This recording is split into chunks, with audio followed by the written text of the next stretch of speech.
Hi friends, I am Tilak and you're watching TechMade Unique, and today we're going to see a super application for your audios. So this is called Audio Lab, which allows you to make a lot of editing works like trimming and cutting and merge options. And if you are new to this channel, make sure to click on the subscribe button below. We just quickly move on to the video. So download the Audio Lab audio editor recorder from the Play Store.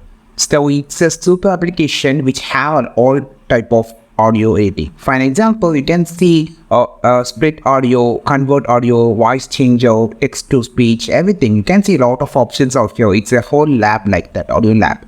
So if you just go to the editor, you can see you can easily cut and split option. You have option to trim, delete, and you have a super studio like setup on your mobile phone. So you can easily expand it and you can easily trim it if you just need to edit some audios. You have all the options. And also you have a mixed audio. So you just need to mix two audios. You can just cut and you can just mix the audios like that. And also there is a lot of options of even to this particular application for audios.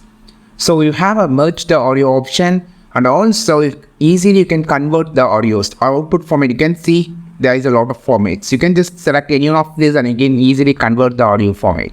I think this video helped you. Not like this video, share this video, subscribe to this channel. We will meet on next video with a super valuable content. This is Tilak signing off from TechMade Unique. Have a wonderful day.